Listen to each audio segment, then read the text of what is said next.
다가구 주택이 뭔지 4세대 주택이 뭔지 모르고 막 혼동해서 쓰세요. 이 주택의 분류에서 공동주택과 단독주택의 이 분류만 이해를 하시고 부동산에 거래를 하신다면요, 여러분들이 많은 도움을 받으실 거예요.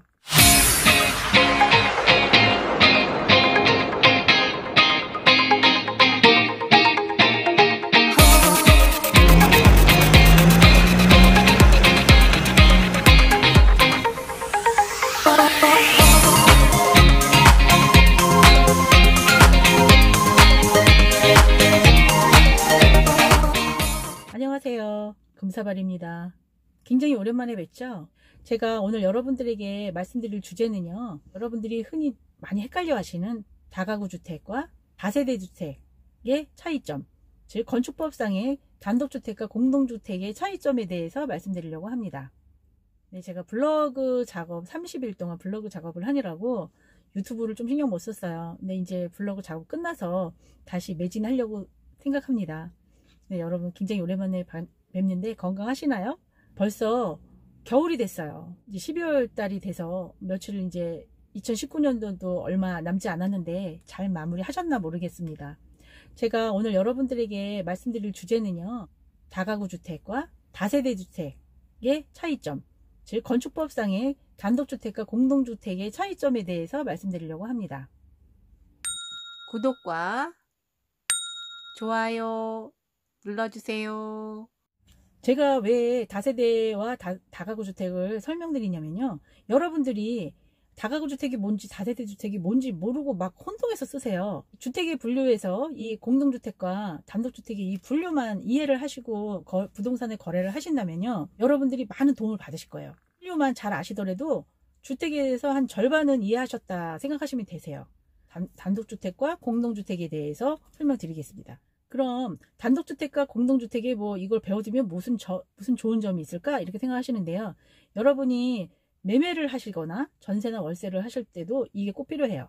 왜냐면 매매를 하실 때는 이 단독주택이나 공동주택에 따라서 세율이 달라져요. 또 등기부 등본표는 요령도 달라집니다. 왜냐면 등기부 등본에 단독주택이라고 하면 건물과 토지가 따로따로 되어 있어요. 이렇게 4세대 주택, 집합 건물일 경우는 한꺼번에 같이 되어 있어요. 근데 집합 건물이 뭔지, 다세대가 뭔지, 다가구가 뭔지 모르면 그냥 등기부를 보도 어떻게 해석을 해야 되는지 모르시겠죠. 가장 기본이 되는 것부터 먼저 알려드리게 된다면 여러분들이 많은 이해를 하시고 도움이 되실 것 같아서 제가 말씀드리려고 합니다. 모든 걸 다 암기하실 필요는 없고요, 정확한 개념만 이해하고 계신다면 될 것 같아요. 부동산 거래를 하시면서 굉장히 많은 도움을 받으실 거예요. 세금 문제라든지 뭐 또 이 집이 경매로 넘어갔을 때 배당이 어떻게 되는지 이런 것도 이 주택의 종류에 따라서 또 다르게 권리 분석을 해야 됩니다. 그거에 대해서 깊이 있게 말씀드리면 말씀이 길어지니까 일단은 오늘은 주택의 가장 기본이 되는 주택의 종류에 대해서만 먼저 말씀드리겠습니다. 건축법상 주택의 종류에는요, 단독주택과 공동주택 두 가지로 나눕니다.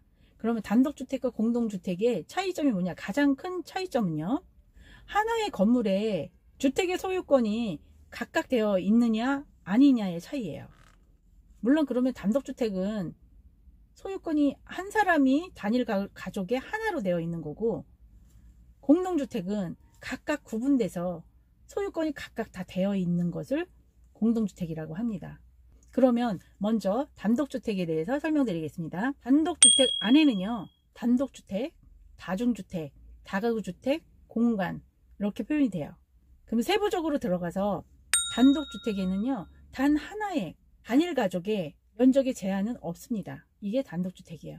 그럼 다중주택은요, 여인숙이나 기숙사처럼 독립된 주거 형태가 아니고요, 다수인이 장기간 거주할 수 있는 주택은 맞는데요, 주방과 화장실을 공동으로 사용합니다. 그리고 건축법상 다중주택은요, 3층 이하여야 되고요, 연면적이 330제곱미터 100평 이하여야 됩니다. 그러면 여기서 여러분이 모르는 단어가 나왔어요. 연면적, 제곱미터 뭐 이런 게 나왔죠. 그러면 연면적은요, 건물의 각 층의 바닥 면적을 합한 총 면적을 연면적이라고 합니다. 그러면 평방미터와 평의 차이를 또 모르시겠죠. 그 계산하는 법은요, 1제곱미터는 0.302호 평이에요. 그래서 조금 아까 330제곱미터 이하라고 말씀드렸어요. 다중주택은. 그러면 계산을 할 때 1제곱미터는 0.302호 평이라고 그랬으니까 330제곱미터는 몇 평일까? 이런 생각을 하시겠죠. 그러면 330제곱미터 곱하기 0.302호 하면 99.8평이 나와요. 약 100평이 되는 거죠. 그러면 또 여러분이 제곱미터를 평으로 바꾸는 거는 이제 알았는데 평을 또 제곱미터로 바꿀 줄도 알아야 되겠죠. 그러면 한 평에는요 3.3058, 예를 들어서 100평이면 몇 제곱미터지? 이렇게 생각이 되죠. 그러면 여기서 100 곱하기 3.3058 하면 330제곱미터가 나옵니다. 이거는 헷갈리시지 않게 꼭 기억해 주세요. 세 번째, 단독주택 중에서 다가구 주택에 대해서 설명드리겠습니다. 주택으로 쓰이는 층수가 3계층 이하이고요. 쓰이는 합계가 660제곱미터 이하여야 돼요. 그리고 19세대 이하여야 됩니다. 공동주택이 포함되면 안 돼요. 이게 단독주택 안에 포함이 되는데 19세대 이하이고 공동주택이 되면 안 되겠죠. 공동주택은 각각 소유권이 다 다른 걸 공동주택이라고 말씀드렸어요. 세대 이하의 3계층 이하의 660제곱미터 이하인 주택을 단독주택 중에서 다가구주택이다 이렇게 말씀드릴 수 있습니다.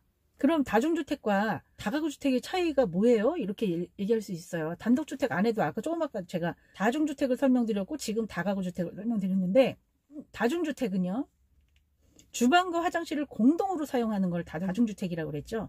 그리고 3층 이하라고 그랬어요. 다가구주택은 주방과 화장실이 각각 분리되어 있어요.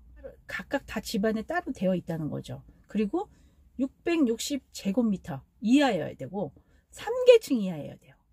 주방과 화장실을 공동으로 사용하느냐 안 하느냐, 660제곱미터냐 330제곱미터냐, 그리고 3층이냐 3계층 이하이냐, 이거에 따라서 다중주택, 다가구주택 이렇게 나눈다고 생각하시면 됩니다. 이 그림을 보면 다가구주택에 4층으로 그림이 되어 있어요. 왜 4층인데 조금 아까 3계층 이하라고 그랬는데 다가구주택으로 그림을 넣어놨을까? 이렇게 의문점이 생길 수 있죠. 그래서 밑에가 상가로 되어 있다고 합시다.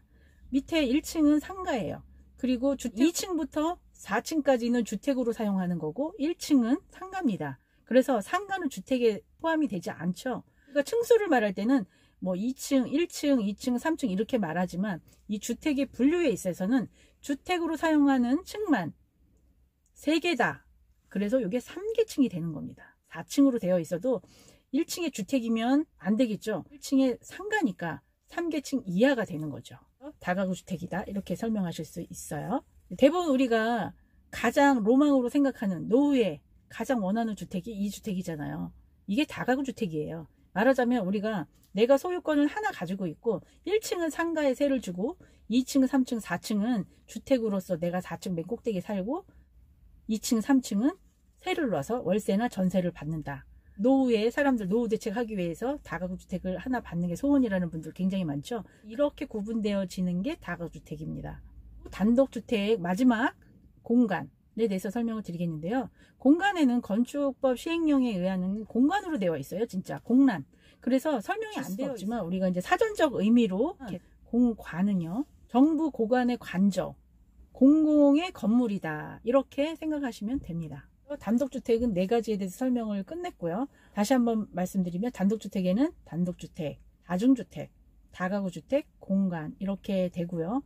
다음은 공동주택에 대해서 말씀드리겠습니다. 단독주택과 공동주택의 차이점은 하나의 건물에 소유권이 따로 되어 있느냐 안 되어 있느냐 이거의 차이라고 말씀드렸죠. 그러니까 단독주택은 하나의 건물에 소유자가 1명이고 공동주택의 소유자는 하나의 건물에 각각 되어 있다. 이렇게 생각한 공동주택이에요. 그러면 공동주택 아래는 다세대주택, 연립주택, 아파트가 공동주택 안에 포함이 됩니다.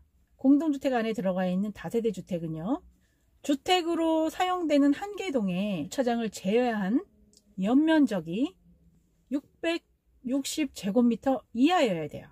주택으로 쓰이는 층수가 4계층 이하여야 됩니다. 많이 헷갈리네요. 3층, 4층, 4계층, 3계층 이게 굉장히 헷갈립니다. 그림을 보시면 제가 5층 건물을 그려놨어요. 여러분들이 생각하실 때 그럴 거예요. 아까 4계층 이하를 다세대 주택이라고 하지 않았나? 이렇게 말씀하시는데 왜 5층 건물을 넣어놨지? 이렇게 생각하실 수 있어요.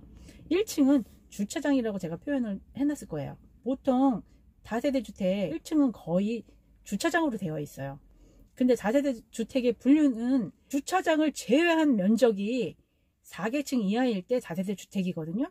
그러니까 이게 5층으로 되어 있어도 주차장은 포함이 되는 게 아니고 주택으로 사용하는 층만 4개가 있죠. 그래서 이게 4개 층으로 포함돼서 다세대로 분류가 되는 겁니다. 그럼 다음은 공동주택 안에 포함되어 있는 연립주택에 대해서 설명드리겠습니다. 연립주택은요, 다세대 주택하고 다 똑같은데 뭐만 다르냐면요, 주차장을 제외한 연면적이 660제곱미터 약 200평을 초과한 주택을 연립주택이라고 해요. 나머지는 다 똑같아요. 다세대하고. 연면적 말씀드렸죠? 연면적은 뭐예요?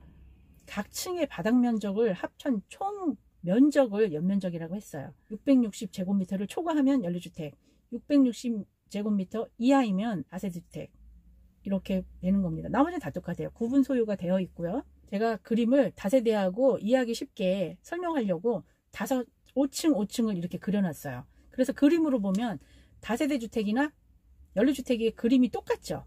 그러면 여기도 마찬가지예요. 주차장을 제외하고 연면적이 660제곱미터 200평을 초과한 주택을 우리가 연립주택이라고 했죠. 그래서 여기 5층이라고 그래서 주택으로 사용하는 거는 1층은 주차장이니까 제외를 시키고, 주택으로 사용하는 거면 하나, 둘, 셋, 넷, 5층이라도 4개가 되어 있죠. 그래서 4계층 이하 660제곱미터를 초과한 주택을 연립주택이다. 설명을 드릴 때요, 길을 가시다가 보면 빌라라고 많이 들어보셨을 거예요.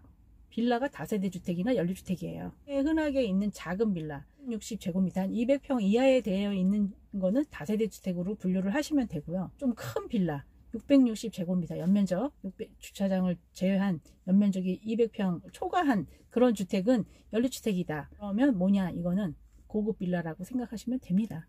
공동주택의 마지막 아파트에 대해서 설명드릴게요. 아파트는요, 면적에 제한은 없고요, 층수는 5계층 이상입니다. 간단해요. 아파트는 뭐 잘 아시니까 굳이 설명드릴 필요는 없어요. 공동주택의 다세대 주택이나 아파트를 집합건물이다 생각하시면 됩니다. 집합건물은 하나의 동의 소유권이 각각 구분되어 있는 다세대나 아파트 같은 거를 집합건물이라고 한다 생각하시면 돼요. 제가 다시 한번 짚어드릴게요.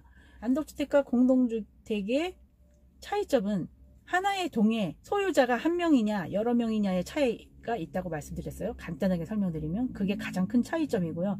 세부적인 차이점은 단독주택 안에는 단독주택, 다중주택, 다가구주택, 공관 이렇게 들어가는데, 차이점은 다시 설명드리기는 좀 그러니까 여러분들이 제가 그림을 띄워 놓을 거예요. 그거를 보시고 이해를 하시면 되고요. 공동주택 안에는 다세대 주택, 연립주택, 아파트 차이점도 제가 아까 하나하나 다 짚어드렸죠.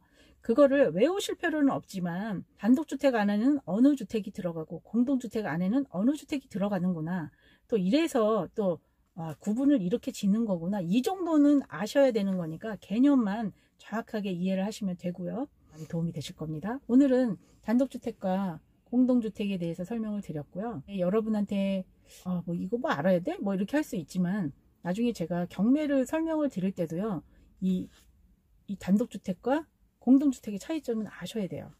배당이라든지 또 뭐 세금 문제라든지 등기부 등본을 볼 때라든지 전입신고를 할 때라든지 이게 꼭 필요합니다. 그래서 제가 이거부터 먼저 설명을 드렸고요. 그리고 제가 구독자 수가 너무 없어요. 제가 이런 거에 전혀 신경도 안 쓰고 그냥 막 하다 보니까 뭐 여러분들한테 가서 댓글도 달고 뭐 나를 PR도 하고 그래야 된다고 하는데, 저는 그거를 안 하니까 구독자가 너무 안 느는 거예요. 그러니까 하기도 참 맥 빠지고 재미가 없더라고요. 그리고 내가 뭐 공부를 해서 여러분들한테 또 내가 아는 지식을, 뭐 큰 지식은 아니지만 그래도 또 이런 거를 또 알고 싶어 하시는 분이 계시잖아요. 이런 분들한테 알려드리려고 해도 너무 보시는 분이 없으니까 내가 이거 할 필요 있나 막 이런 생각도 들어요. 그러니까 여러분이 봐주셨다면 구독자 수와 좋아요를 눌러주시면 제가 힘이 생겨가지고 제가 아는 범위에서라든지 또 모르는 부분도 여러분이 궁금하신 거 막 공부해가지고 열심히 올릴 수 있을 것 같아요. 그러려면은 좀 뭐 호응이 있어야 되기 때문에 댓글도 달아두시고, 또 제가 말씀드리는 부분이 제가 정말 초보자를 위해서 말씀드리려고 하거든요. 왜냐면 제가 부동산 처음 입문했을 때 너무너무 몰랐어요. 근데 이런 거를 알고 싶어도 알려주는 곳이 없었어요. 대부분 알려주신다고 해도 정말 고급적으로 많은 지식이 알아야지만 들을 수 있는 그런 정보를 알려주시는 데는 막 많아요. 근데 정말 초보분들이 그 부동산에 대해서 좀 공부하고 싶고 또 경매에 대해서 좀 하려고 해도 너무 이게 다 높은 거예요. 진입 장벽이 너무 높으면 다 포기하게 되죠. 아, 내가 저걸 어떻게 해. 이렇게 되기 때문에 저는 초보분들이 알 수 있는 것부터 하려고 그럽니다. 그래야 뭐 아셔야지 뭐 재미도 느끼고 이걸 하고 싶고 뭐 이런 동기부여는 나중이더라도 뭐 좀 알아야지 뭐 알아들어야지 뭐 동기부여고 뭐고 되지 않겠어요? 뭐 알아듣지도 못했는데 동기부여가 어떻게 돼요? 하고 싶은 생각은 있지만 들어보면 딴 사람 얘기예요. 돈도 뭐 몇천만 원 번 것도 아니고 몇억 몇십억 번 얘기부터 막 해버리면 초보인 분들은 사실 그렇게 처음부터 해가지고는 그 수익을 낼 수가 없거든요. 기초적인 것부터 찬찬히 배워가면서 그때 돼서 아 나도 할 수 있겠다는 생각이 들면 깊이 있게 공부하면서 투자를 이제 시작을 하는 거지. 처음부터 아무것도 모르는데 그죠? 권리분석이 보고 뭐 그딴 거부터 막 들이밀면 여러분이 지치실 것 같아서 제가 공부할 때 정말 궁금했지만 누구한테도 물어볼 수 없고 누가 알려주지도 않는 그런 부분부터 제가 하나하나 알려드리려고 하니까요. 필요하신 부분이 있으면 제가 열심히 노력해서 올릴 테니까요. 와서 봐주시면 감사하겠습니다. 오늘 감사하고요. 다음에 다시 뵙겠습니다.